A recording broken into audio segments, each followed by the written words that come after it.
지금도 살아계시고 우리 삶을 주장하시는 하나님 앞에 우리 온 마음과 뜻과 정성을 담은 찬양으로 고백하며 나아가겠습니다.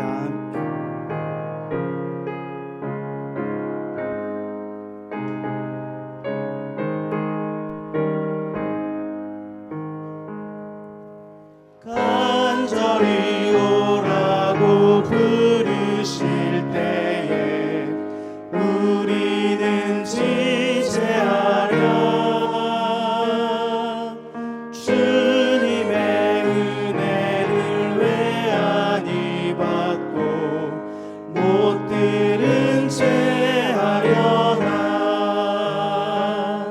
오라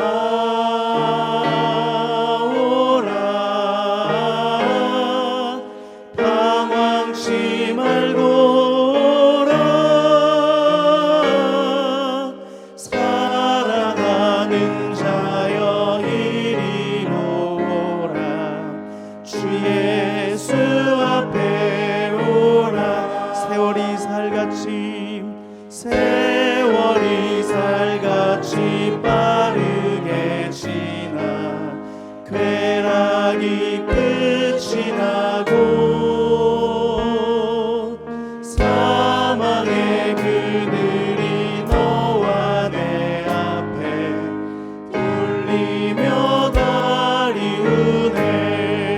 오라 오라 오라. 방황치 말고 오라. 살아가는 자여 이리로 오라. 주 예수 앞에 오라. 우리를 위하여 예비해 두신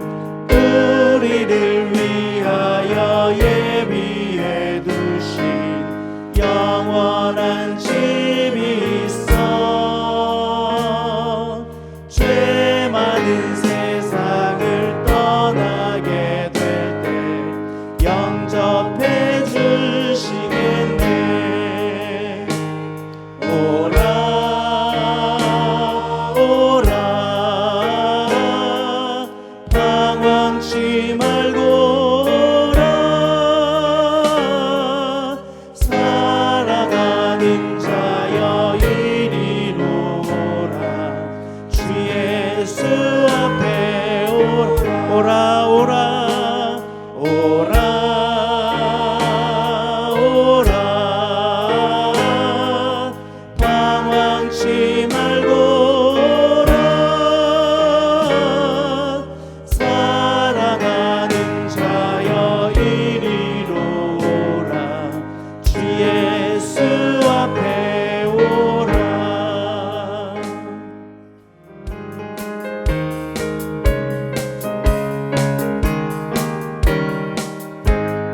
구원의 문은 넓게 열렸으니 십자가 분병 일어나거라. 너희의 힘을 하나로 뭉쳐서 죄악의 쇠사슬을 끊어라. 큰 권세 주께 있으니 큰 권세 주께 있으니 너는 가서 주의 복음 전하라. 주가 너 항상 지키리. 왜 너는 멸망길을 가려느냐. 주 음성 듣고 응답하여라. 널 구원하려 예수 죽었으니 생명의 참된 복음 전하라. 큰 권세 주께 있으니 큰 권세 주께 있으니 너는 가서 주의 복음 전하라. 주가 너 항상 지키리. 온천하 만민 승리의 그날에 영광과 찬송 주께 드리네. 속죄함이 너 구원받았으니 기쁘게 할렐루야 부르세. 큰 권세 주께 있으니 큰 권세 주께 있으니 너는 가서 주의 복음 전하라. 주가 너 항상 지키리. 온천하 만민 승리의 그날에 영광과 찬송 주께 드리네. 속죄함이 입어 믿어 구원받았으니 기쁘게 할렐루야 부르세. 큰 권세 주께 있으니 큰 권세 주께 있으니 너는 가서 주의 복음 전하라. 주가 너 항상 지키니 큰 권세 주께 있으니 큰 권세 주께 있으니 큰 권세 주께 있으니 너는 가서 주의 복음 전하라. 주가 너 항상 지키리라. 아멘. 하나님께 영광 박수 드리겠습니다.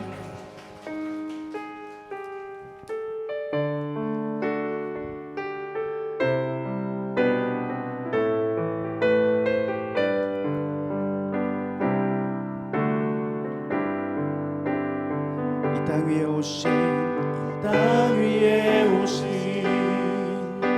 하나님의 본체 십자가에 달리사 우리 죄 사셨네. 하나님이 그를 지극히 높여 모든 이름 위에 뛰어난 이름을 주사 우리 예수 이름 앞에 절하고 모든 입이 주를 시해 영광 중에 오실 주를 보리라. 선포해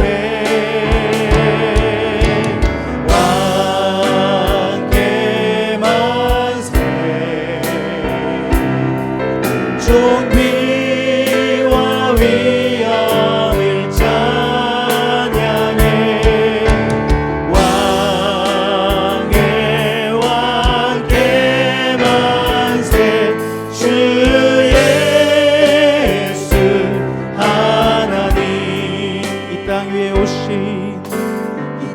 위에 오신 하나님의 본체 십자가에 달리사 우리 죄 사셨네.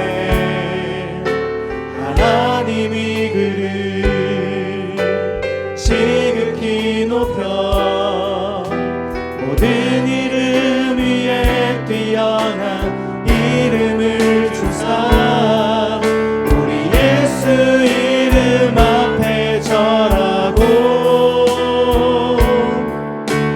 모든 입이 주를 시네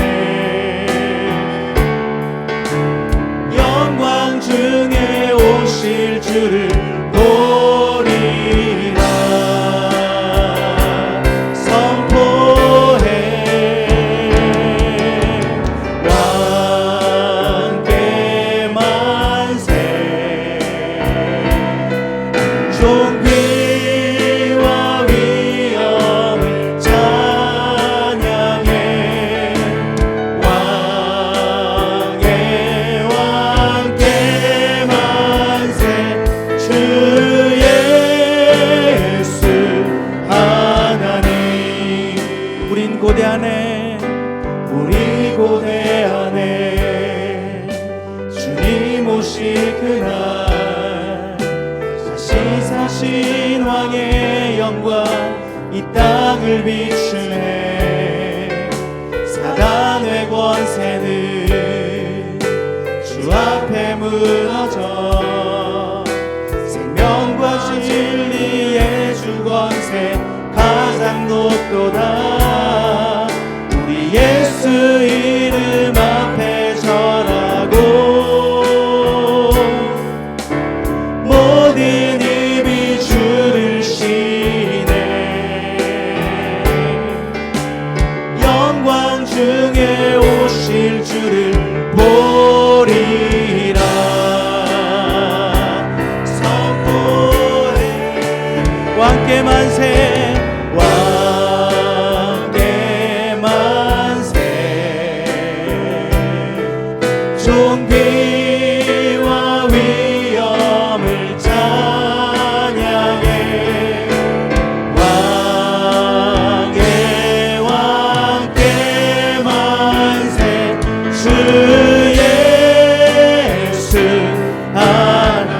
왕께 만세. 우리 두 손 들고 찬양했습니다. 왕께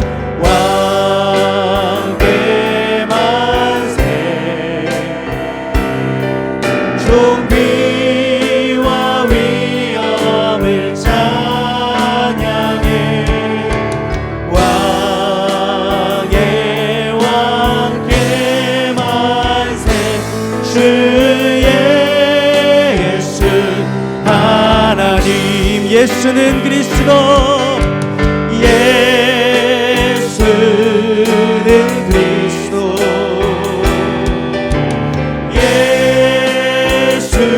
예수는 주. 하나님의 영으로 경배드린 예수는 그리스도. 예수는 그리스도. 예수는 주. 하나님의 영으로 경배드린 예수는 그리스도.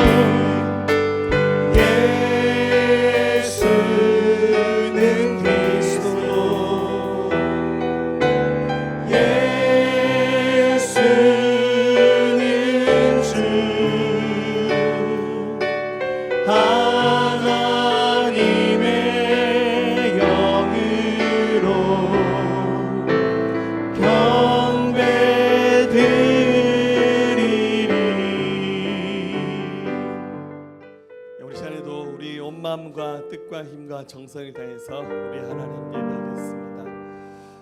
이곳이 하나님께서 임재하시는 거룩한 지성소처럼 주께 드려지는 곳이 되기를 원합니다.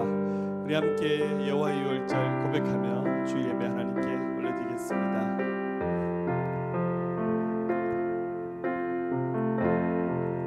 지극히 높은 주님의 지성소로 들어갑니다. 세상의 신을 벗고서 주 보좌 앞에 엎드리니 내 주를 향한 사랑과 그 신뢰가 사그러져 갈 때 하늘로부터 이곳에 장막이 덮이네.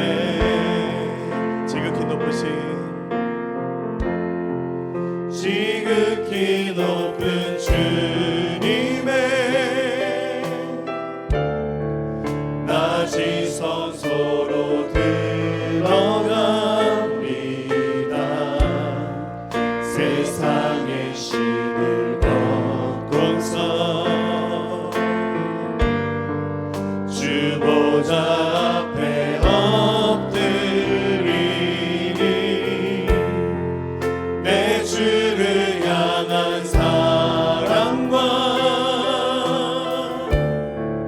그 신뢰가 사그러져 갈 때 하늘로부터 이곳에 장막이 덮이네.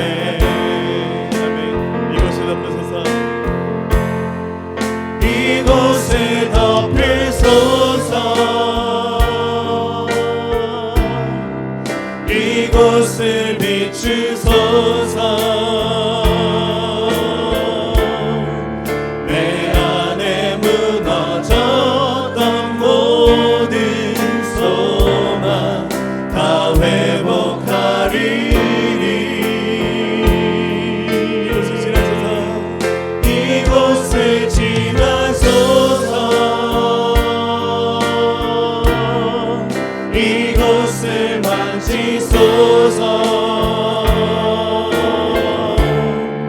내 안에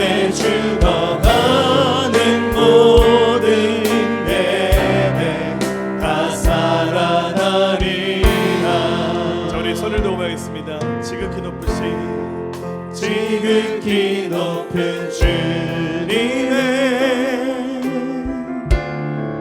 낮은 성소로 들어갑니다. 세상의 신을 벗고서 주 보좌 앞에 엎드려 주 보좌 앞에 엎드리니 내 주를 향한 사랑과 그 신뢰가 사그러져 갈 때 하늘로부터 이곳에 장막이 덮이네. 아멘. 이곳을 덮으소서. 이곳을 덮으소서. 이곳을 비추소서. 내 안에 무너졌던 모든 소망 다 회복하리니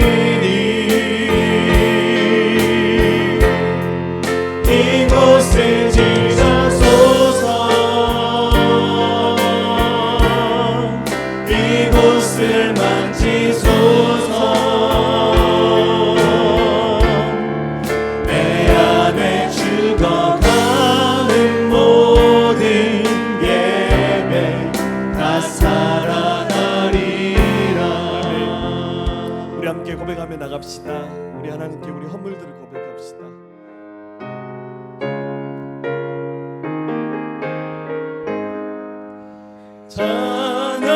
찬양하라 복되신 그 새 주 예수. 백성들아 사랑을 전하세. 경배하라 하늘의 천군과 천사. 주님 앞에 영광을 돌리세. 목자같이 우리를 지키시고 종이 품에 늘 안아주시니 찬양하라 높으신 권세를 찬양. 찬양 찬양 영원히 드리세. 찬양하라 복되신 그 새 주 예수. 우리 대신 죽임을 당했네. 그 주 예수 영원한 구원의 소망. 경배하며 겸손히 전하세. 찬양하라 우리 죄 지신 예수. 그의 사랑 한없이 크셔라. 찬양하라 높으신 권세를 찬양. 찬양 찬양 영원히 드리세. 찬양하라 복되신 그 새 주 예수. 천사들아 즐겁게 찬양해. 그 주 예수 영원히 다스리시니 멸류관을 주 앞에 드리세. 그 주 예수 세상을 이기시고 영광 중에 또다시 오시네. 찬양하라 높으신 권세를 찬양. 찬양 찬양 영원히 드리세. 아멘. 이 크고 놀라운 사랑에 늘 감사함으로 나아가야 하지만 우리는 한 주간 살면서 감사 아닌 불평 불만으로 또는 주님을 신뢰하는 믿음이 아닌 불신하는 믿음으로 살지 아니하였는지 되돌아봅니다. 주님, 우리들의 연약함과 믿음 없음을 용서하여 주시고 이 시간 예배를 통해 주님의 크고 깊은 은혜 안에 우리의 마음이 녹아지는 은혜가 있길 소망합니다. 지난 여름의 분주함으로 인해 주님을 향한 우리들의 믿음이 조금은 멈추어져 있고 주를 향한 우리의 열정이 조금은 작아진 것 같습니다. 주님, 다시 우리들의 마음에 주님의 말씀으로 채워나가게 하시고 풍성한 은혜로 주님의 일들을 이루어가는 귀한 일꾼들로 세워져 나가게 하옵소서. 이전보다 더 깊고 넓은 주님의 사랑이 우리 모두에게 임재하게 하시고 우리들 모두가 서로의 사랑의 띠를 띠고 겸손함과 섬김으로 영혼을 세워나가고 교회를 통해 이루고자 하는 주님의 일들을 이루어나가는 공동체가 되기를 원합니다. 한 사람 한 사람 각자에게 주어진 주님의 사명을 기도로 이루어 나가는 우리들이 되게 하여 주시고 우리 교회가 주님의 영광을 드러내며 주님의 기쁨이 되는 교회가 되기를 원합니다. 주님, 무엇보다 육신의 병으로 고통 중에 있는 성도들을 주님 기억하여 주시옵소서. 요아라파의 권능의 손이 붙잡아 주시고 취하여 주셔서 육체의 모든 질병이 떠나가게 하시고 살아계신 하나님의 이름의 영광을 나타내 주시기를 원합니다. 주님, 이 나라와 이 민족을 기억하옵소서. 여러 가지 어려운 상황 속에서 놓여 있는 이 민족 위에 주님의 은혜를 다하셔서 평화로운 나라가 되게 하시고 남북이 전쟁 없이 통일되어 이 민족의 마지막 시대 앞에 선지자로서의 사명을 감당하는 민족으로 쓰임받기를 원합니다. 말씀을 전하신 목사님 특별히 기억해 주시고 붙잡아 주시옵소서. 늘 영육의 강구남으로 주님의 사명을 감당케 하시고 주님의 지혜와 지식과 능력을 부어주셔서 이 시대 앞에 귀하게 쓰이는 목사님이 되기를 원합니다. 나는 예수를 부인했네. 메시아인 그분을 못 박았네. 그리스도요, 살아계신 하나님의 아들을 내가 보았건만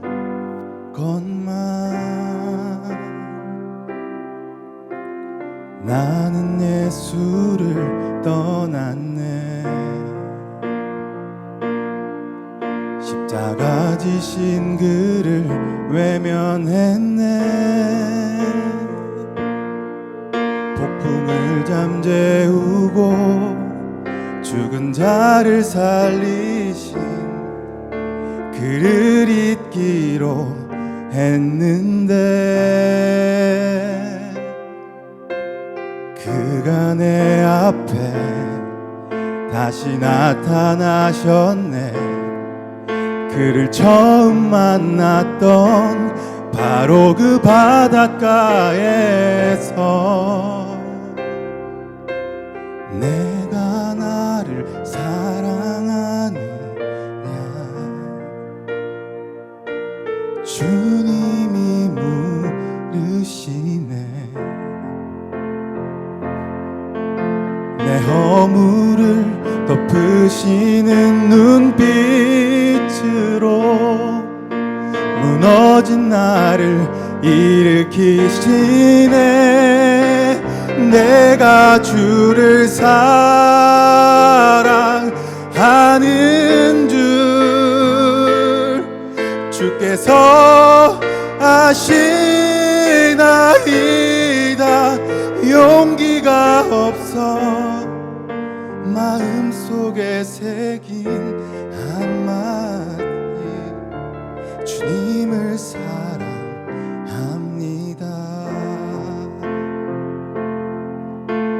그가 내 앞에 다시 나타나셨네.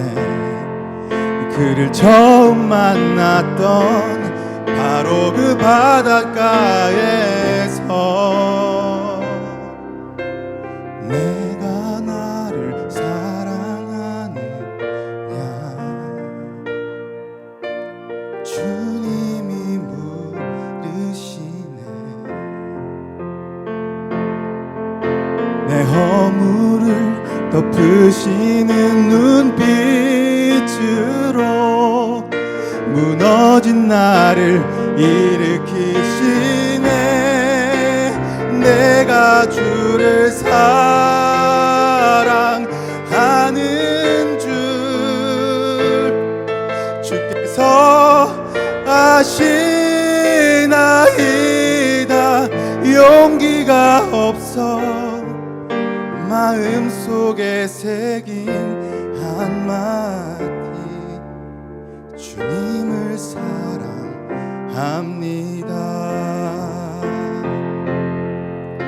주님을 사랑합니다.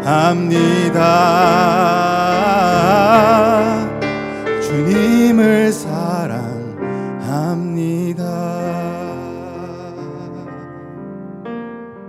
네, 오늘 또 은혜 주시 우리 주님을 찬양합니다.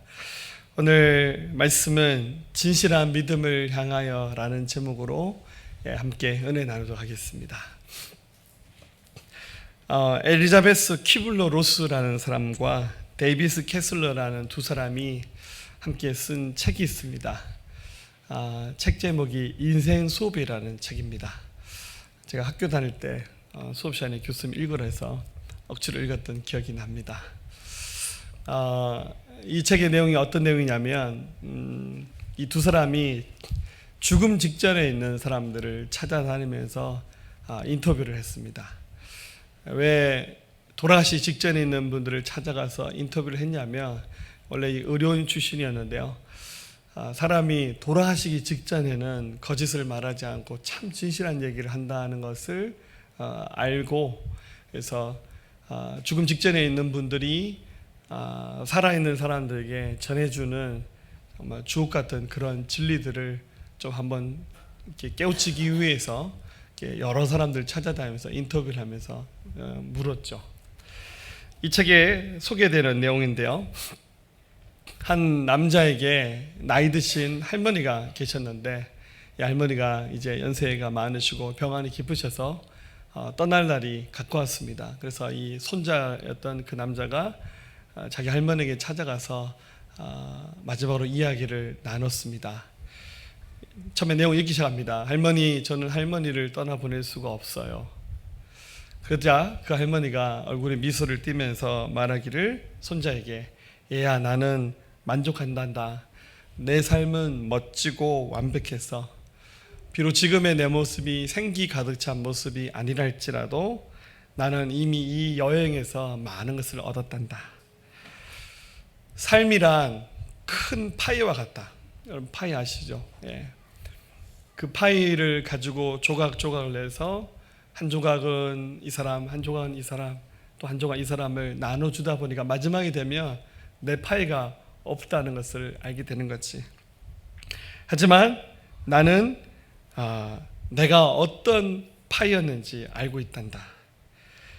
그것을 우리 각자가 알아내야 할 몫이란다. 난 이제 내가 누구인지 알면서 이 생을 떠날 수 있단다. 이런 멋진 말을 했습니다. 그러자 그 손자였던 그 남자가 그 얘기를 듣고 할머니가 이제 내가 누군지 안다는 그 말에 마음이 울컥했지만 나는 이제 할머니를 떠나보낼 수 있을 것 같아요 라고 이렇게 말을 했습니다. 그러자 할머니에게 말하기를 저도 할머니처럼 이 세상을 떠날 무렵이 되었을 때 제가 누구인지 알겠다는 저의 파이가 어떤 건지 깨닫게 되고 알 수 있는 그런 고백을 할 수 있었으면 좋겠어요 라고 할머니에게 말을 했습니다. 그때 할머니가 몸을 일으켜서 그 손자를 붙잡고 이렇게 말을 했습니다. 네가 어떤 파이인지 알기 위해 죽을 때까지 기다릴 필요는 없단다. 이렇게 말을 했답니다. 도대체 무슨 얘기인지 모르겠죠? 이 얘기를 들으면서 마음이 좀 쿵 하시는 분도 계실 것 같아요. 왜 마음이 쿵 하고 다가오냐면 이것은 정말 이 땅을 떠나는 어떤 한 분이 남겼던 그의 삶의 진실을 담은 고백이기 때문에 마음이 움직였을 겁니다. 여러분들 이 세상을 움직일 수 있는 가장 강력한 힘 그것은 바로 진실입니다. 여러분 하나님의 말씀이 성경은 진실을 담고 있고 진리를 담고 있습니다. 믿으시죠? 믿으신 것 같아요. 성경은 진실을 담고 있습니다. 뭐 아까 그 인생 수업에 나오는 그 할머니가 떠나면서 좀 멋있는 말 하셨어요. 근데 그런 멋있는 그 말 한마디와 비교할 수 없는 세상을 창조하신 하나님께서 우리 인생들에게 들려주시는 하나님의 진실이 바로 성경에 담겨져 있습니다. 특별히 오늘 이 성경의 본문은 이제 디모데후서입니다. 신약 성경이 27권인데 그 중에서 14권을 사도 바울이 성령의 감동을 받아서 기록했습니다. 신약 성경의 절반을 바울 혼자서 기록을 한 거죠. 물론 이제 성령께서 하셨는데 그것을 감동을 받아서 기록자로 바울이 기록을 했는데 바울이 대략 한 14권의 신약 성경을 기록하면서 맨 마지막에 기록한 성경이 디모데후서입니다. 그래서 어떤 혹자는 말하기를 이 디모데후서는 바울의 피로 기록된 성경이다. 바울이 평생 주님을 섬기면서 또 선교사로 살았잖아요. 또 바울은 독신으로 살았어요. 인생 떠날 무렵에 이 처자식도 없고 가진 소유도 없고 또 이렇게 백결 뭐죠? 이게 눈이 잘 안 보이는 거 뭐죠? 나이 들어서 그 단어 생각이 안 나. 백내장. 예, 아마 한 백내장이 좀 와서 제가 이거 고급진 단어는 생각이 잘 안 납니다. 이게 시력도 좀 떨어지고 또 지병도 있었고 뭐 누구에게 올 때 저기다 벗어놓은 내 외투 좀 가져와라 이렇게 말할 만큼 무소유였고 또 건강도 약해졌고 나이도 들었고 또 마지막에 또 바울은 순교를 했죠. 또 순교의 그 순간을 기다렸던 그 두근거렸던 그런 마음으로 마지막으로 이렇게 마음의 감동을 받아 기록했던 성경이 이 디모데후서입니다. 모든 성경이 그렇지만 특별히 이 디모데후서 속에는 바울이 평생 예수를 믿으면서 또 선교사로 살아서 한평생 살았던 자기의 삶을 돌아보면서 이것이 진짜 예수를 믿는 것이고 이게 진짜 삶이다라는 그의 인생의 모든 뭐랄까요 그 노하우들 그 속에 있는 중심의 그 교훈들이 이 성경 속에 녹아져서 들어가 있는 것 같습니다.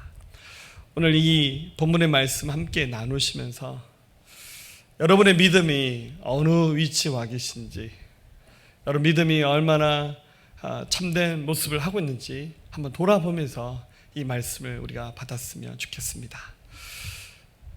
말씀 세 가지로 이렇게 정리해봤는데 첫 번째는 우리의 삶의 모든 근본 그 기초는 예수를 믿는 것이 되어야 된다는 것이 그게 바로 믿음의 시작입니다. 너무 당연한 얘기죠. 우리의 삶의 근본, 우리 삶의 모든 기초, 밑바닥은 우리가 믿는 예수 그리스도 그분이 우리 삶의 중심이 되어야 된다는 겁니다.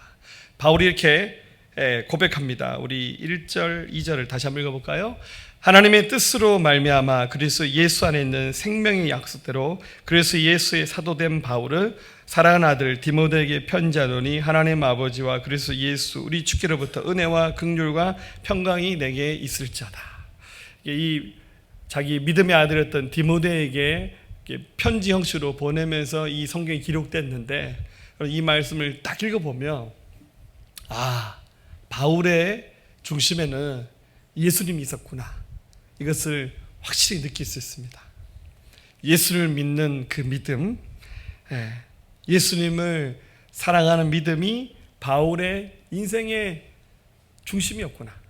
여러분 앞서 말씀드렸듯이 떠나가는 노사도의 삶에 뭐 더 이상 욕심낼 것도 없고 뭐를 가져본들 여러분들 뭐 예를 들어 옷을 한 벌 새로 사도 어디 가서 좀 폼나게 한번 입을 일도 좀 있고 그리고 옷 사가지고 뭐 한 번 입고 버리진 않잖아요. 최소한 내년에도 입고 내후년에도 몇 년 입어야 산 보람도 있잖아요. 근데 바울은 이제 떠나가는 거예요. 뭐 옷을 산들 그게 의미가 있습니까?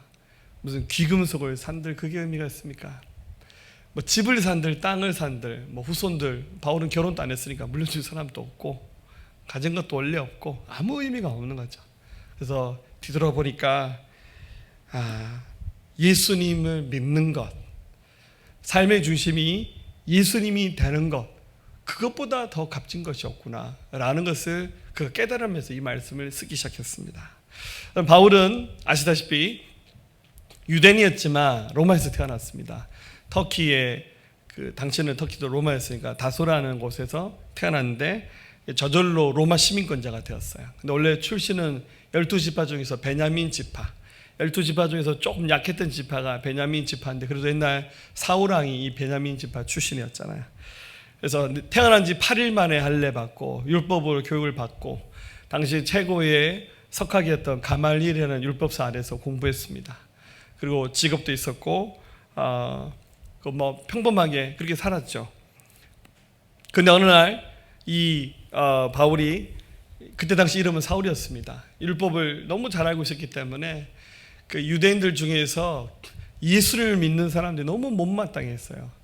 성경에서 분명히 메시아가 오신다고 하셨는데 자기 소견에는 예수님이 메시아가 아니라고 생각했던 거죠.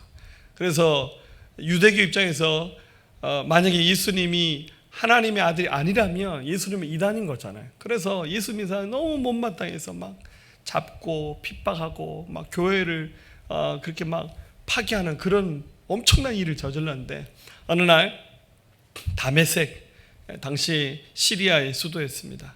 그 수리아 땅에 예수쟁이들이 많다는 얘기를 듣고는 내가 가서 그 예수쟁이들 다 잡아오겠다고 제사장한테 내가 갈 테니까 나한테 그 공문을 달라고, 당신의 명을 받아서 내가 예수쟁이들 잡아오겠다고. 그래서 바울이 제사장의 공문을 받고는 그 다메섹까지 찾아가는 거예요. 그러다가 그 다메섹으로 가는 길 한가운데도 갑자기 여러분 대낮인데 섬광이 비쳐요. 너무 강력한 빛이 팍 비치면서 그 자리에서 실명하면서 낙마합니다. 그리고는 음성이 들렸습니다. 사울아, 사울아, 네가 왜 나를 핍박하느냐? 누구신데요?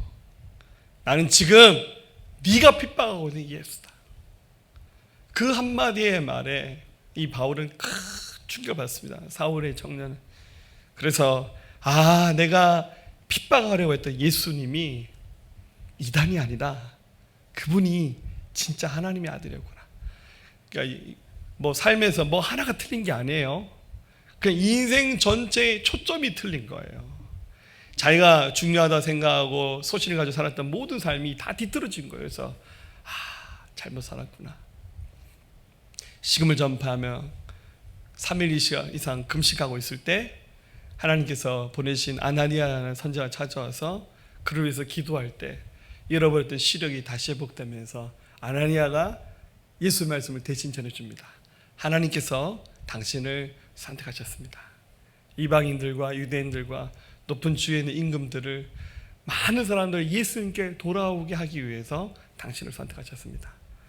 그냥 가버리는 거예요. 그래서 사울은 그 자리에서 자기의 삶의 의미를 깨달으면서 자기가 핍박하려고 했고 그렇게 싫어했던 예수님을 도리어 전하는, 예수님을 위해서 살아가는 선교사의 삶을 살게 됩니다. 그래서 그의 삶의 중심이 예수님으로 바뀌게 됩니다. 지금 그러고 난 이후에, 이게 시간으로 계산하면 한 30년 넘게 시간이 지나서 이 디모데후서가 기록이 되는 거예요. 평생의 삶을 돌아보면서 바울이 그렇게 살았습니다.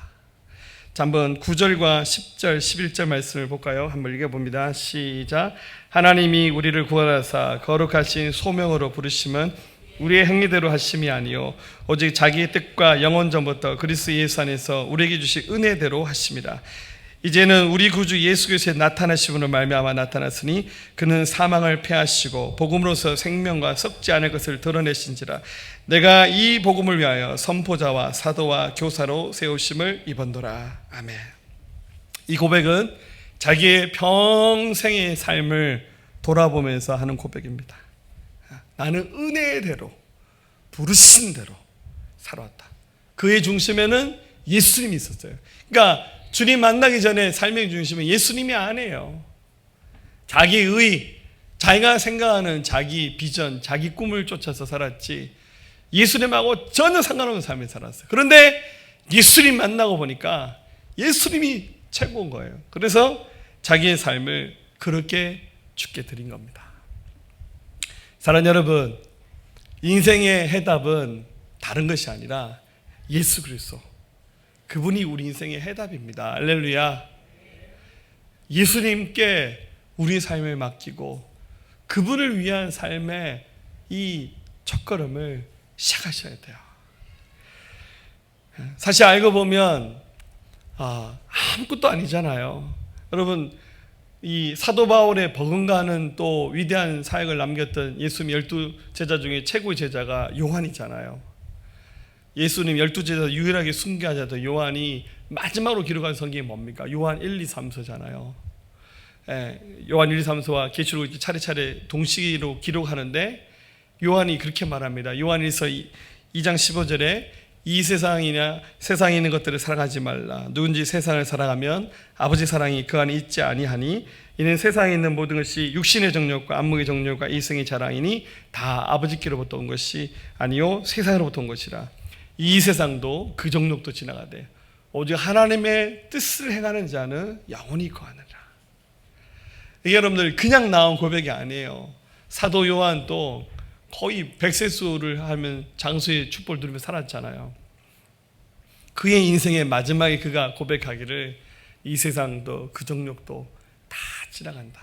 남는 것은 영원하신 우리 주님을 위해서 선택하고 순종하고 믿음으로 살아가는 것만 남는다. 이렇게 말을 했습니다. 인생의 마지막 순간에 있는 사람은 진실을 말하잖아요. 성경은 다 진실이고 특별히 또 이 노사도 바울이 마지막 순간에 얘기하는 이 말은 정말 진실입니다. 예수님이 우리 삶의 중심이 돼야 돼요. 여러분, 그게 진짜 믿음입니다. 예수님이 우리 속에 있지 않다면, 그분이 중심이 되는 삶을 살지 않는다면 여러분, 우리의 믿음은 헛믿음일 가능성이 큽니다. 주님이 여러분 삶의 중심에 서 계시기를 주의 이름으로 축복합니다. 그 중심에 여러분이 서 계시다면 그 자리를 빨리 비키셔서 주님이 내 삶의 중심에 서실 수 있도록 그 자리를 주님께 내어드리시기를 예수님의 이름으로 기원합니다. 두 번째입니다. 우리가 가지고 있는 그 믿음을 한번 돌아보시면서 지금부터는 내가 가진 믿음이 진짜 믿음이 되게, 진실한 믿음에 이르도록 지금부터 애쓰셔야 돼요. 그냥 되는 게 아니에요. 여러분, 은혜는 일방적으로 부어진 하나님의 사랑이기도 하지만 여러분이 몸부림치고 애써야 닿을 수 있는 은혜도 있어요. 그거 꼭 기억하셔야 돼요. 그냥 나는 가만히 있는데 어느 날 주님이 찾아오셔서 아까 바울을 만나 주셨듯이 그런 은혜만 기대하지 마시고 여러분이 애쓰고 몸부림치면서 그 은혜에 이르기를 애쓰셔야 된다는 것도 기억하시기를 바랍니다. 바울은 자기의 애제자였던 디모데를 칭찬합니다. 어떻게 칭찬하냐면 3절을 보시면 읽어봅니다. 내가 밤낮 간구하는 가운데 쉬지 않고 너를 생각하여 청결한 양심으로 조상자보다 섬겨오는 하나님께 감사하고. 바울이 이 말씀을 받는 디모데라고 하는 자기 애제자, 이제 젊은 목회자였습니다. 디모데를 생각하면서 청결한 양심을 가진 사람인데 조상적 때부터 섬겨오던 하나님께 감사한다. 즉 이 디모데가 굉장히 신실한 믿음을 가졌는데 이 믿음은 그냥 생긴 것이 아니라 그 윗세대의 믿음을 본받아서 유산으로 받은 거라고 그렇게 소개합니다. 한번 볼까요? 4절 5절 내 눈물을 생각하여 너 보기를 원하면 내 기쁨이 가득하게 하려 함이니 이는 내 속에 거짓이 없는 믿음이 있음을 생각함이라. 이 믿음은 먼저 내 외조모 로이스와 내 어머니 유니게 속에 있더니 내 속에 있는 줄을 확신하노라. 바울이 그 두 번째 선교 여행을 다니면서 디모데를 만나서 전도를 합니다. 근데 바울이 전도를 하긴 했지만 이미 이 디모데는 자기 어머니와 외할머니로부터 믿음의 유산을 물려받은 사람이었어요. 그래서 바울은 이 디모데에게 복음을 깨우치게 하고 그러한 다음에 디모데가 저 그냥 선생님 따라가겠습니다 하고는 그를 데리고 2차 선교여행 때부터 그를 데리고 다니면서 그를 목회자로 훈련하는 그런 일을 했죠. 이 디모데의 이 믿음, 한마디로 표현하면 눈물이 있는 사람이었어요. 여러분, 눈물도 드라마에 나오는 연기자들 연기를 잘하더라고요. 그래서 송혜교랑 송중기가 이혼했나 봐요. 연기자들은 연기 잘하잖아요, 그죠? 근데 여러분, 하나님 앞에서는 연기하지 마시고 진짜 눈물을 쏟아내셔야 돼요. 이 바울이 디모데를 생각했을 때, 디모데는 하나님 앞에서 눈물 흘릴 줄 아는 자다. 여러분, 기도하면 어떻습니까? 기도하면 하나님, 나 너무 괜찮게 살죠? 하나님, 저 잘하고 있죠? 막 이러면서 하나님, 저 좀 박수 쳐주세요. 저는 기도하면 이런 기도는 잘 안 나오더라고요. 기도하면, 주님, 제가 또 왔습니다. 주님, 제가 죄인입니다. 주님, 제가 연약합니다. 기도하면 그런 기도가 더 많이 나오지 않나요? 그러다 또 마음이 좀 찔리면 또 눈물 한 바가지 쏟으면서, 주님, 잘못했어요. 똑바로 할게요. 그러지 않나요?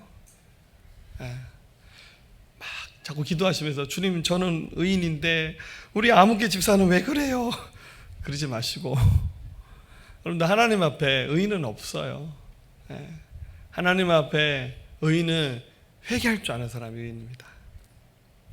그래서 하나님 앞에 이렇게 엎드리면 막 눈물이 쏟아지고, 하나님 앞에 또 한 번 이렇게 회개하기도 하고 결단하기도 하고 몸부림치기도 하고, 그리고 그게 진짜 믿음 아닙니까? 그러니까 이 디모데는 눈물을 가진 사람이었습니다. 이 눈물을 그가 어떻게 이렇게 흘리게 되었냐면, 사실은 그 어머니, 할머니, 그 부모님 세대로부터 이 눈물로 하나님 앞에 믿음으로 살아가는 것을 배운 거죠. 교회가 해야 될 가장 중요한 역할 중에 하나가 우리 다음 세대에게 이렇게 신앙을 가르치는 거잖아요, 그렇죠? 다음 세대에게 믿음의 유산을 넘겨주는 겁니다. 우리 어른들은 믿음이 너무 좋은데, 그 좋은 것도 진짜 좋은 건지 모르겠지만 아무튼 믿음 너무 좋은데 우리 다음 세대는 너무 믿음이 없는 거예요. 교인들 자식들 외에는 이게 막 안 믿는 집 아이들이 없는 교회들. 여러분, 이것은 재앙입니다. 여러분, 정말 장년들이 막 무슨 수천 명 모이는 교회들도요, 가보면 이게 청소년 어린이들이 몇 명 안 되는 교회들이 굉장히 많아요. 뭐 우리보다는 많겠지만 전체 교인 대비 아이들이 없어요. 우리 부모님들이 아이들 막 과외시키고 학원 보내고 막 점수 10점, 20점 높여서 무슨 어느 대학을 가느니 마느니 이런 데는 막 목숨 걸고, 그죠? 하는데 신앙의 유산을 가르치는 데는 큰 관심이 없어요. 여러분, 아이들이 공부 잘해서 좋은 대학교 가서 좋은 직장 취직하는 것이, 그게 우리가 이 땅에서 감당해야 될 지상 최고의 과제는 아니잖아요. 동의가 안 되시나 봐요? 여러분들, 좋은 대학교 나와서 예수님 안 믿으면 무슨 의미가 있어요? 막 인류 기업에 입사해가지고 뭐 S 기업, H 기업 이런 데 들어가지고 막 L 기업 아시죠? 막 들어가가지고 그러한 다음에 막 직장생활 박터지게 하면서 맨날 술이나 먹고 신앙생활 안 하고 세상의 향락에 빠져서 살아간다면, 뭐 공부시켜서 과외시키고 학원 보내고 막 교회 수련을 안 보내고 성경학교 안 보내고 주일 예배 빠뜨리고 그렇게 해서 키워서 세상에 성공하면 그게 무슨 의미가 있습니까? 여러분, 그거는 세상에서 화려한 스펙에 한 줄 더 늘리는 것에 불과한 것이지, 그게 여러분들 정말로 그 영혼에 줄 수 있는 최고의 선물은 아니잖아요. 제가 이렇게 말하면 우리 아이들이 너무 자유로워서 아빠가 공부 못해도 된대 그런 의미가 아니라, 여러분, 신앙의 유산을 가르치면서 그 아이로 하여금, 우리 자녀들로 하여금 하나님 앞에서 눈물을 흘릴 수 있는 경험을 하게끔 하는 거, 그게 우리도 해야 될 최고의 역할이고, 또 여기 있는 우리들 역시 하나님 앞에서 그렇게 살아야 됩니다. 원래 믿음이 진실한 거잖아요. 원래 믿음은 거짓이 아닙니다. 다만 우리가 그런 거 다 생략하다 보니까 어느 틈엔가 좀 종교인이 되어가는 것 같아요. 그렇지 않나요? 특히 저는 제가 목사지만 목사님들은 기도 다 잘하고 말 다 잘하잖아요. 어떤 데 보면 야, 우리가 성도보다 더 못한 게 신앙생활 하고 있지 않나 이런 생각을 한 번씩 문득문득 해봐요. 우리가 막 이렇게 폼 잡고 이렇게 막 틀을 맞춰서 뭔가 하는 건 굉장히 잘하는 것 같은데 그 중심에 보면 믿음의 진실이 없는 채 어느 순간 나는 다 배웠다, 나는 다 한다. 여러분 정말 무서운 말입니다. 같이 뭐 성경 한번 나눠봅시다. 저 다 아는데요. 정말 무서운 말이에요. 저는 지금도요 성경 읽을 때마다 깜짝 놀라요. 왜냐하면 제가 처음 알았던 말씀들을 배울 때마다 깜짝 놀라요. 야, 내가 이거를 처음 알았구나. 부끄럽다. 이거를 내가 알았어야 성도들에게 가르칠 수 있었는데 막 이런 생각이 들 때도 많아요. 하나님을 알고 경험하는 거 끊임없이 하셔야 돼요. 끊임없이 배우시고 기도의 자리 여러분들 끊임없이 서셔야 돼요. 계속 기도의 자리, 예배의 자리, 말씀 자리 서야 그래야 우리가 종교인이 되지 않고 진실한 믿음의 사람은 끝까지 완주할 수 있습니다. 여러분 진실한 믿음을 갖는 그런 모습을 여러분 사모하고 애쓰시는 저 여러분들 삶이 될 수 있기를 주의 이름으로 축복합니다. 마지막 세 번째입니다. 진실한 믿음에 이르기 위해서 많은 대가 지불을 해야 됩니다. 그거 두려워하지 않기를 축복합니다. 원래 예수님을 믿는 신앙이 진실이잖아요. 그렇다면 제대로 믿으려면 여러분 제대로 믿는 것이 이 세상에서 편하게 사는 티켓을 잡는 게 예수 믿는 거 아니잖아요. 여러분들 이 세상에 편하게 사는 티켓을 잡으려면 교회보다는 절이 더 나아요. 교회보다는 세상에 정치인하고 명함 주고받으면서 이렇게 아는 게 더 나을 수도 있어요. 안 그래요? 제가 한 몇 주 전에 우리 여기 남부경찰서 서장님하고 한번 찾아가서 인사를 했어요. 할렐루야. 자, 이런 사람이에요. 할렐루야. 근데 휴가 기간이었는데 뭐 여기 신우회 모임 하는데 와달라 하더라고. 내가 휴가 기간인데 그 말은 참아 못하고 알겠습니다. 가서 우리 신우회 모임 한 달에 한 번 하는데 가서 예배 잠깐 때 서장님 오셨대요. 서장님 얘기하면서 제가 건의를 했습니다. 우리 교회 옆에 흡연실 좀 없애달라고. 너무 담배를 많이 피워서 우리 교회로 담배 냄새가 너무 많이 날아온다고 했더니 서장님 한번 좀 생각해 보시겠다고. 가서 뭐 아는 척 많이 하면서 네 이제 친하게 지냅시다. 할렐루야. 저한테 부탁하세요. 할렐루야. 이러면 김영란법에 다 걸립니다. 큰일 납니다. 그럼 만약에 편하게 사는 것이 지상가지라면 예수를 믿는 것보다 정말 어디 뭐 서장님 말고 시장님하고 친하게 지내고 우리 국회의원하고 친하게 지내고 문재인 대통령하고 친하게 지내는 게 더 나을 수도 있어요. 예수님을 믿는다고 하는 것은 그분이 기대하시고 바라시는 믿음의 길을 가는 거잖아요. 근데 그분이 원하시는 삶이 복음 전하는 거고 때로는 십자가 지는 거고 고난을 통과해야만이 감당할 수 있는 일이라면 주님 제가 잘못 선택한 것 같아요. 주님 저 주님 안 믿으렵니다. 그럴 수는 없잖아요. 우리 예수님 믿고 그분이 우리 생명 주셨는데 그분이 원하는 삶을 살아가는 삶 안에 고난이 있고 어려움이 있어도 대가 지불해 생각하고 두려워하지 않고 그 고난의 쓴잔을 마시고 그 십자가를 지는 게 그게 믿음이잖아요.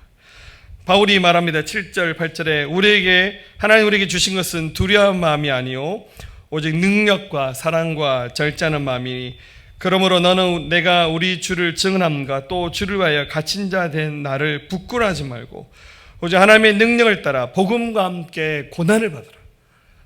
바울이 디모데에게 편지하면서 축복받으라. 얼마나 좋아요. 근데 이런 얘기 안 하고 나와 함께 고난을 받으라. 예전에 우리 붕이하면 많이 부른 찬송이 있었거든요. 축복받으라 축복받으라 예수 내게 말씀하셔서. 가사 이거 맞죠? 맞죠? 제가 오래도 헷갈려서 옛날에 중국에 가서 이렇게 붕이할 때 이 노래를 좀 불러달라고 줬더니 통역하는 자매님이 하는 말이 목사님 이거는요 중국말 옮기면 말이 안 된다고. 맞나요? 선배님 맞아? 이게 이제 우리 한국식으로 하면 뭐 성령 받으라, 성령 받 이런 말이 중국식으로 옮기면 이게 표현이 안 된다고 그러더라고요. 저는 중국어를 잘 몰라서. 그래도 저는 끝까지 했죠. 우리 한국 찬이스가 해야 된다고. 바울이 디모데에게 편지하면서 야 너에게 복이 있었으면 좋겠어. 이러면 얼마나 좋겠어. 근데 하는 말이 나와 함께 고난을 받으라고. 디모데 입장에서 이런 편지 받으면 겁나죠. 오랜만에 편지에서 막 격려해 줄 줄 알았는데 주님께서 함께 하시니까 지금 감옥에 갇혀있는 나를 부끄럽게 생각하지 말고 겁내지 말고 복음을 위하여서 나와 함께 고난 함께 받으라고 이렇게 말합니다. 그게 진짜 진실의 믿음을 가진 하나님의 사람이 주를 위해서 살아가는 마음의 태도 아니겠습니까? 국제선교연합회라는 선교단체가 있는데요. WEC라는 단체인데 이 단체 건물 지하에 이렇게 창고가 있는데 그 창고에 그 선교사님들의 가방을 보관하는 장소가 있다고 합니다. 거기에 선교지로 떠나시는 선교사님들이 대체로 보면 한국에 그걸 다 정리하잖아요. 집도 팔고 뭐 선교사님들이 한국에 오면 사실 집이 없어요. 그래서 사실은 교회들이 선교사님들이 이렇게 안식년 나오시면 살 수 있는 안식관을 사실은 마련하고 있어야 돼요. 우리 교회는 아직 그렇지는 못하고 있는데 선교사님들 오면 갈 데가 없어요. 근데 그 선교단체는 선교사님들이 갈 때 대부분 다 짐을 정리하고 가는데 선교지 가져가지 못하는 짐들의 일부를 이렇게 가방에 넣어서 그 선교회 건물 지하실에서 그걸 이제 보관해 주는 거죠. 그래서 가보면 선교지 가신 지 10년, 20년 이제 되신 선교사님들 오래된 가방도 있고 이제 한 10년, 20년 놔두니까 굉장히 낡은 가방들이죠. 근데 안타깝게도 굉장히 오래됐는데 찾으러 안 오는 가방도 있어요. 선교지에서 순교하시거나 돌아가신 선교사님들은 그 가방을 찾으러 안 오는 거예요. 이 이야기를 가지고 우리 한국에서 영화를 만든 적이 있는데 다큐 형식으로 2010년도인가 그 만드는데 그 영화 제목이 잘 안 보이는데요. 잊혀진 가방입니다. 네. 이 선교 단체를 세운 선교 사람이 스터드라는 선교사님인데 이분이 원래 그 캠브리지 대학을 나와서 나중에 호주와 영국에서 원래 그 크리켓 선수였습니다. 야구랑 비슷한 스포츠가 있죠. 스포츠 선수로 유명했었는데 하나님 부르심을 받고 그 크리켓을 내려놓고 선교사가 되어서 아프리카에서 선교지에서 20년간 선교하다가 결국 한 번도 고국에 와서 이렇게 가족들 만나지 않고 지내다가 나중에 거기서 순교하셨습니다. 그분의 이야기를 가지고 다큐 형식으로 영화를 만든 적이 있었습니다. 돈이나 명예나 가족보다도 더 귀중한 것이 주를 위해서 살아가는 하나님의 부르심대로 살아가는 삶을 고백하면서 살았던 선교사님들의 그 아름다운 이야기. 잊혀진 가방입니다. 예배 끝나고 다 가방 제 사무실에 맡겨놓고 집에 가시기 바랍니다. 제가 한 10년 이상은 보관해 드릴 자신이 있습니다. 이렇게 살았던 이유는 복음을 위해서 대가 지불하는 삶을 두려워하지 않았죠. 12절에 이로 말미암아 내가 이 고난을 받되 부끄러워하지 아니하면 내가 믿는 자를 내가 알고 또한 내가 의탁한 것을 그날까지 그가 능히 지키시를 확신합니다. 너는 그리스도 예수 안에 있는 믿음과 사랑으로서 내게 들은 바 바른 말을 본받아 지키고 우리 안에 거하시는 성령으로 말미암아 내게 부탁한 아름다운 것을 지키라. 바울이 말합니다. 12절에 다시 보면 이 고난을 받되 부끄러워하지 아니함은 내가 믿는 자를 내가 안다. 내가 믿고 있는 예수님을 나는 알고 있다고. 그래서 내가 의탁한 것을 그날까지 그가 능히 지키실 줄을 확신합니다. 바울도 가방 맡겨놨나 봐요. 주님께 가방 하나를 맡기는 정도가 아니라 내 삶을 통째로 의탁하고 살아간 겁니다. 선교사였기 때문에 꼭 그렇게 한 것이 아니라 원래 믿음이 그런 겁니다.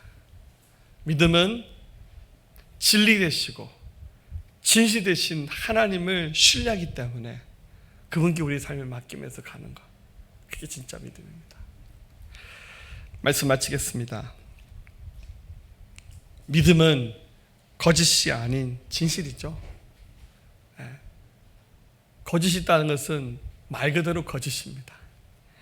그렇다면 진리 되신 예수님께 우리의 삶을 맡기면서 한 걸음씩 한 걸음씩 나가야 되지 않겠습니까? 실제 있었던 사건입니다. 미국의 한 남성이 길거리에서 그 피켓을 들고 서 있었습니다. 내용은 이런 겁니다.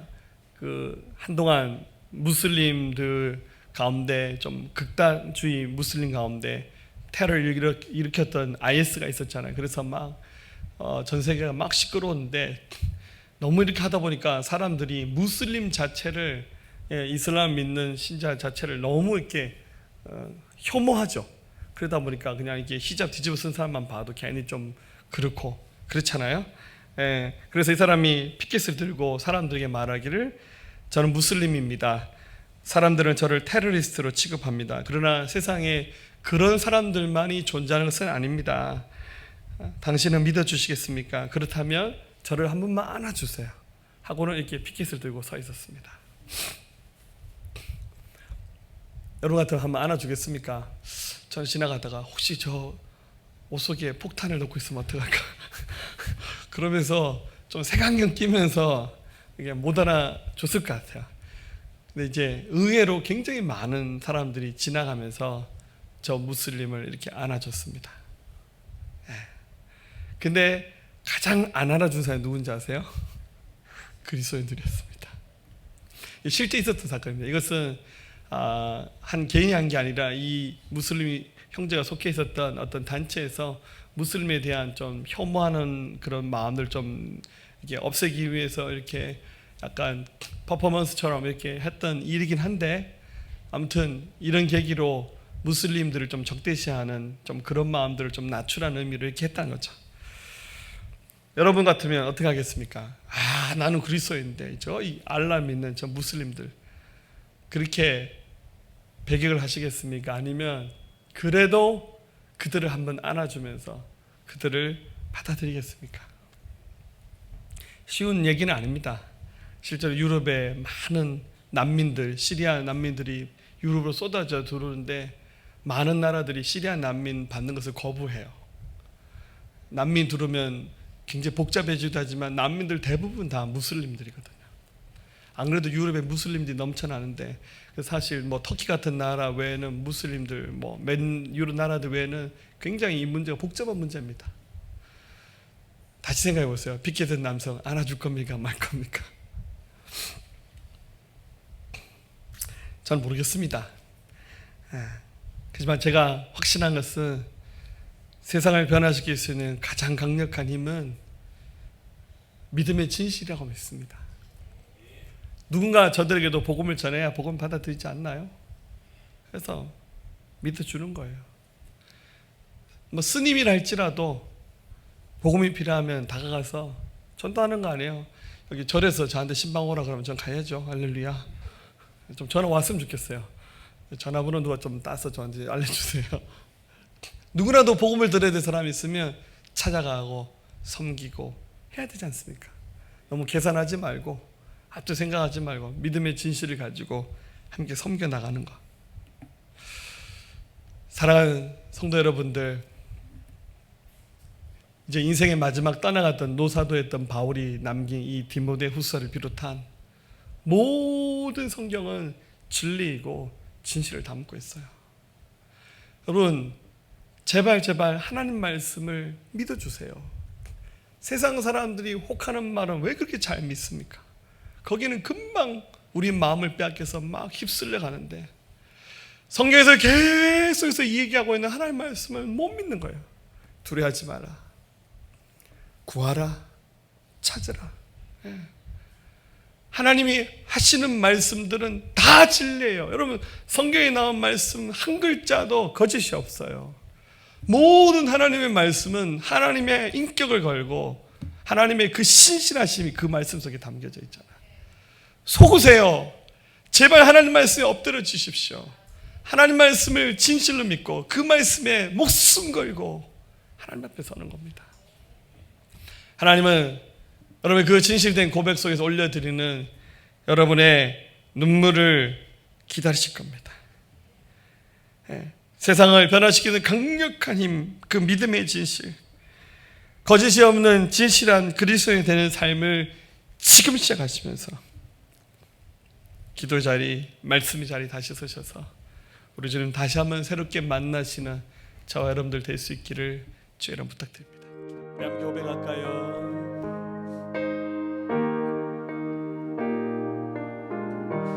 예수 사랑하시면 예수 사랑하심을 성경에서 배웠네. 우리들은 약하나 예수 권세 많도다. 날 사랑하신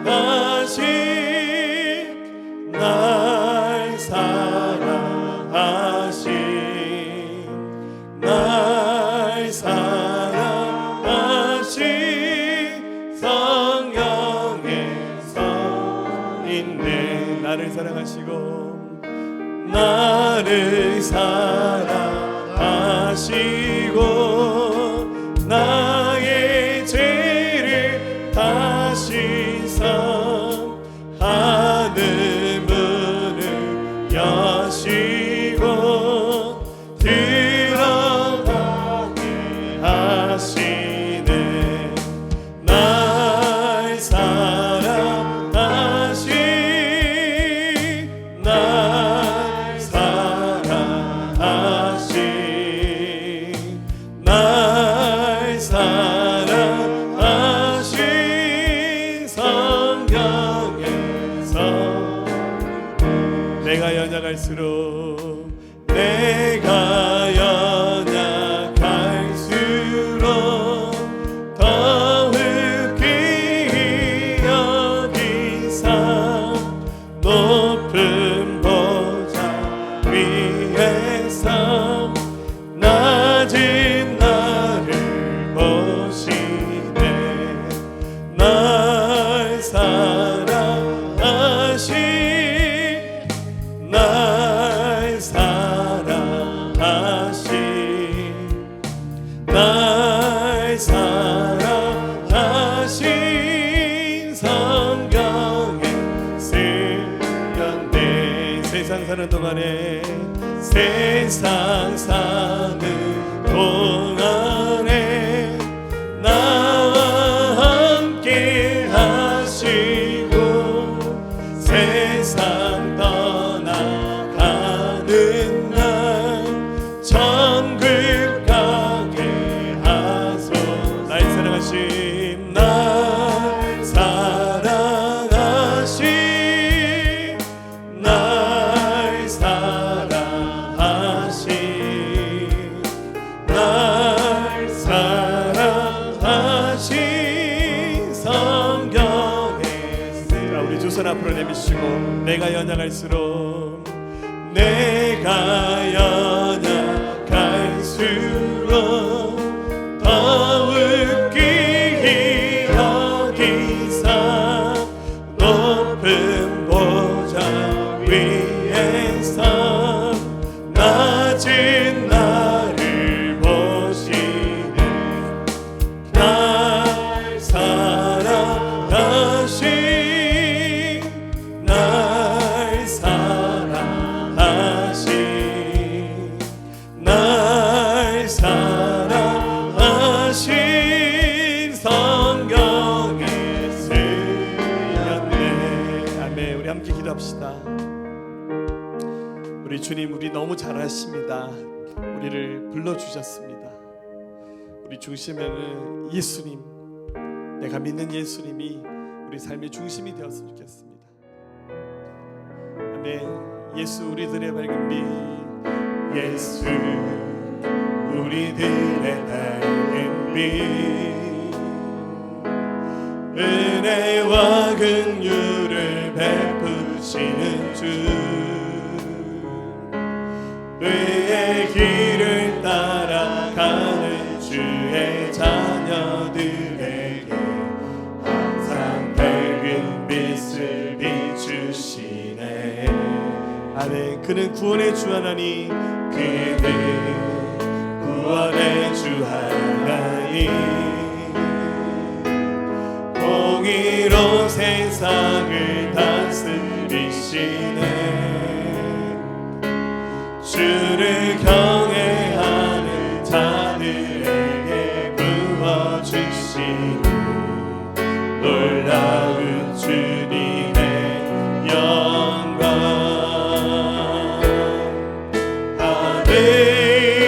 하늘에서 찬란하게 빛나는 주의 영광, 이 땅에 오셨네. 어둠을 밝히고 새 생명 주시네. 영원히 빛나는 나의 예수님, 높이 영광과 찬양 받으신 그 이름 경배합니다. 슬픔을 거두고 내게 자유 주시네. 기쁨의 노래를 영원한 나의 빈 예수께. 아멘. 자, 우리 손을 들고 고백할까요? 예수, 예수, 우리들의 밝은 빛. 은혜와 긍휼을 베푸시는 주님, 은혜와 긍휼을 베푸시는 주, 그의 길을 따라가는 주의 자녀들에게 항상 밝은 빛을 비추시네. 아멘. 그는 구원의 주 하나님, 그는 구원의 주 하나님, 아멘. 공의로 세상을 다스리시네. 주를 경외하는 자들에게 부어주신 놀라운 주님의 영광. 하늘에서 찬란하게 빛나는 주의 영광, 이 땅에 오셨네. 어둠을 밝히고 새 생명 주시네. 영원히 빛나는 나의 예수님, 높이 영광과 찬양 받으실 그 이름 경배합니다. 슬픔을 거두고 내게 자유 주시네.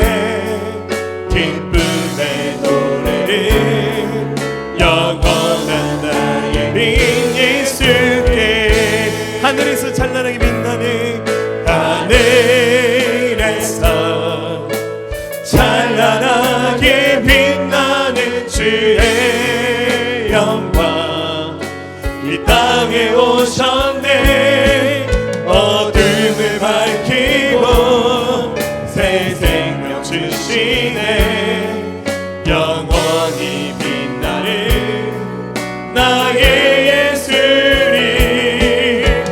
높이 영광과 찬양 받으신 그 이름 경배합니다. 슬픔을 거두고 내게 자유 주시네. 기쁨의 노래를 영원한 나의 빈 예수께. 아멘. 우리 주님께 더 한 걸음씩 나갑시다.